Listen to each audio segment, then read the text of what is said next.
JB మిత్రులరా, నా పేరు ముట్టుకూరు జగపతి. నేను బీఎస్పీ పార్టీ జోనల్ చీఫ్ సెక్రటరీని ఫ్రమ్ చిత్తూరు డిస్టిక్. ఈరోజు ముఖ్యంగా మా దృష్టికి ఏమొచ్చిందంటే, ఈ ప్రభుత్వం వచ్చిన తర్వాత ఈరోజు లేటెస్ట్ ఇప్పుడు ఇష్యూ చెప్తున్నాను. చిత్తూరు జిల్లా గుడిపాల మండలంలో రాజశేఖర్ అనే వైసీపీ కార్యకర్త, మా వాళ్ళంతా ఏమారిస్తున్నారు, వాళ్ళు అంతా అంబేద్కరిస్టులు, కానీ వైసీపీ కార్యకర్తను ముద్రేసి ఈరోజు అక్కడ మండల కన్వీనర్ ప్రసాద్ రెడ్డి గారు అతను అవమానకర రీతిలో మాట్లాడి అతను మానసికంగా హింసించినందుకు అతను ఈరోజు సెల్ టవర్ ఎక్కి ఆత్మహత్య చేసుకోవడానికి ప్రయత్నిస్తున్నాడు. నేను ఒకటి అడుగుతాను, జగన్మోహన్ రెడ్డి గారు, మీరు రెడ్లే ఓట్లేస్తే 4% రెడ్లు ఓట్లేస్తే మీరు సీఎం అయ్యారా, లేదా అందరూ కలిపి వేస్తే సీఎం అయ్యారా? నువ్వేమో మీ మేనమామ వాళ్ళు ఎస్సీలు, మేము ఎస్సీలు, బీసీలు, ఎస్టీలతో కలిసి ఉంటానంటున్నావు. ఎలక్షన్కి ముందేమో ముద్దులు పెట్టినావు, ఇప్పుడు గుద్దులు కొడుతూ ఉన్నావు. ఏం నమ్మాలి మేము? మా దళిత జనాన్ని ఎందుకు ఇట్లా మీరు మోసం చేస్తున్నారు? రెండో విషయం, ఇదే చిత్తూరు జిల్లాకు చెందిన పెద్దిరెడ్డి రామచంద్రారెడ్డి గారు, మీరంటే మాకు గౌరవం ఉంది సార్. మీరు అన్నిటికీ ఏజెంట్లు, వాళ్ళు టీడీపీ ఏజెంట్లు అంటున్నారు. జడ్జి రామకృష్ణ గారిని కొట్టారు, టీడీపీ ఏజెంట్ అన్నారు. డాక్టర్ సుధాకర్ గారు అన్నారు, టీడీపీ ఏజెంట్ అన్నారు. డాక్టర్ అనితారాణి గారిని టీడీపీ ఏజెంట్ అన్నారు. హైకోర్టు న్యాయమూర్తి గారు జడా శ్రావణ్ కుమార్ గారిని టీడీపీ ఏజెంట్ అన్నారు. Fine sir, we are agree with that అనుకుందాం, ఒక 2 నిమిషాలు అది నిజమని చెప్పి. మరి ఇప్పుడు చీలాపల్లి గుడిపాల మండలానికి చెందిన చీలాపల్లి రాజశేఖర్ టీడీపీ కార్యకర్త, లేకపోతే వైసీపీ కార్యకర్త? లేక వైసీపీ పార్టీలో అన్ని పోస్టులు రెడ్లకే ఇస్తారా, లేదా అన్ని కులాలకు పంచుతారా? అంబేద్కర్ గారు ఇచ్చిన హక్కులను కూడా దళితులకు చేరనీయకుండా చేస్తున్నారు. ఆ ప్రసాద్ రెడ్డి ఎవరండి? అతను మండల కన్వీనర్ అయినంత మాత్రాన నువ్వేమన్నా డిక్టేటర్ రాజు అనుకుంటున్నావా? రాజ్యాంగం పరిపాలిస్తూ ఉంది. జగన్మోహన్ రెడ్డి గారు కూడా ఆఫీస్లో ఒక మేనేజర్ లాగా ఈ రాష్ట్రానికి 5 ఏళ్ళు ఉండడానికి రాజ్యాంగం ప్రకారం మ్యాండేట్తో పనిచేస్తున్నాడు. ప్రసాద్ రెడ్డి గారు, మీరు ఏదో ఇక్కడ సెంట్రల్ గవర్నమెంట్ జాబ్ అనుకుంటారు, కనీసం మీకు వచ్చి ఈ 5 ఏళ్ళు కూడా కరెక్ట్గా ఉంటుందో లేదో చూసుకోండి. ఏం మీ కులాంకారం? పైకేమో మీరు వచ్చి మేము బీసీ కాపుల అమ్మాయిని పెళ్లి చేసుకున్నాము కాబట్టి మేమంతా సమకూలంగా చూస్తామని మీరు అనుకుంటున్నారేమో. మీరు మానసికంగా మీరు పర్టికులర్, మీ మీద ఇంతకుముందు కూడా అలిగేషన్స్ వస్తున్నాయి, మీరు పర్టికులర్గా దళితులనే మీరు వెనకబడి దళితుల్ని, ఎరుకుల అనాథుల్ని, బీసీలు, సాకల కుమ్మరి ఇట్లాంటి వాళ్ళని మీరు హింసిస్తున్నారు. ఇది మంచి పద్ధతి కాదు. వైఎస్ఆర్సీపీ పార్టీ వాళ్ళకు కూడా మేము చెప్తున్నాం, దయచేసి పెద్దవాళ్ళంతా దీన్ని ఆలోచించండి.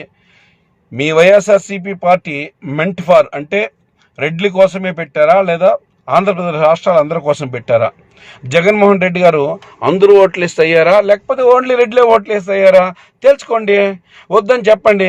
దళిత మేధావులారా, ఇప్పటికైనా కళ్ళు తెరవండి. మీరు వాళ్ళు చెప్తా ఉన్నారు రెడ్లకి తప్ప వేరే వాళ్ళకి పోస్ట్ లేదని. ప్రసాద్ రెడ్డి గారిని రెడ్డి చేసి ఆయన వచ్చి దురాక్రమంగా మాట్లాడి చెప్తున్నారు. మా మేధావులు కూడా కళ్ళు తెరుస్తారు. మీరు చిత్తశుద్ధి ఉంటే మీరు నిజంగానే మీరు అన్ని కులాల వాళ్ళు కలిస్తేనే ఈ రాష్ట్రంలో ప్రజాప్రభుత్వాలు నడుస్తాయి, ప్రజలు సుభిక్షంగా ఉంటారు, రాష్ట్ర ప్రజలు సవ్యంగా నడుస్తారని మీకు నమ్మకం ఉంటే, రాజ్యాంగం మీద మీకు నమ్మకం ఉంటే ఫస్ట్ ఈ ప్రసాద్ రెడ్డి గారిని కన్వీనర్గా తొలగించండి. లేదయ్యా మా రెడ్లు ఏం చేసినా చెల్లిపోతుంది, బయట చూస్తే శారీరకంగా కొడుతున్నారు, పార్టీలో వాళ్ళు అక్కడ ఎవడైనా పని చేస్తే వాడిని మానసికంగా హింసిస్తున్నారు, దళితులు ఎక్కడ బాగుపడుతున్నారు? దయచేసి మీరు దళితులు కూడా ఆలోచించండి, వీళ్ళకి ఓట్లతో గ్వారీ కట్టండి. ప్రసాద్ రెడ్డి గారు, మేము ముఖ్యంగా చెప్తున్నాం, పెద్దిరెడ్డి గారికి కూడా నా రిక్వెస్ట్, మీరు పెద్దవాళ్ళు, మీ మీద గౌరవం ఉంది మాకు, కానీ ఇట్లాంటి చిల్లర ఎదవల్లంతా మీరు చూసి వీళ్ళని ఫస్ట్ సస్పెండ్ చేసి దొబ్బండి సార్. వీళ్ళని సార్ పనికిరాని వాళ్ళని, ఇట్లాంటి వాళ్ళు పెట్టుకోవడం వల్ల మీ ఇమేజ్ తగ్గిపోతుంది సార్.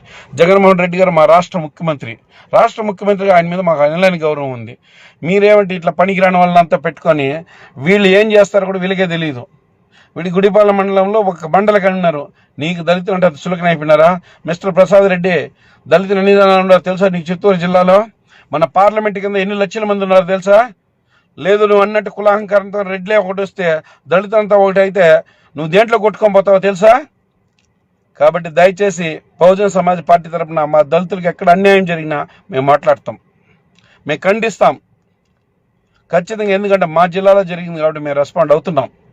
ఖచ్చితంగా ఇవి మీరు సరిచేయకపోతే మాత్రం తీవ్ర పరిణామాలు ఉంటాయి. మీరు రాజశేఖర్ కూడా నువ్వు అతని కులం పేరు మీద తిట్టాల్సిన అవసరం ఏమయ్యా నీకు?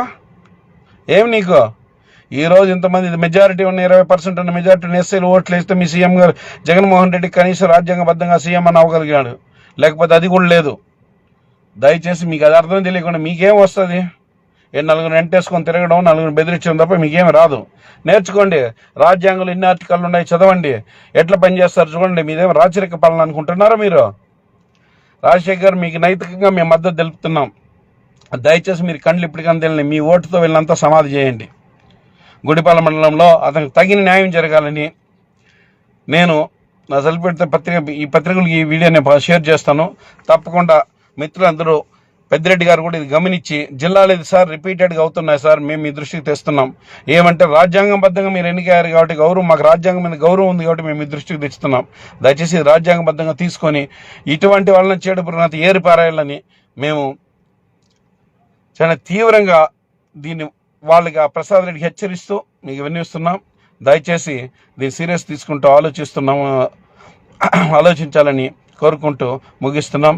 జై భీమ్, జై భారత్.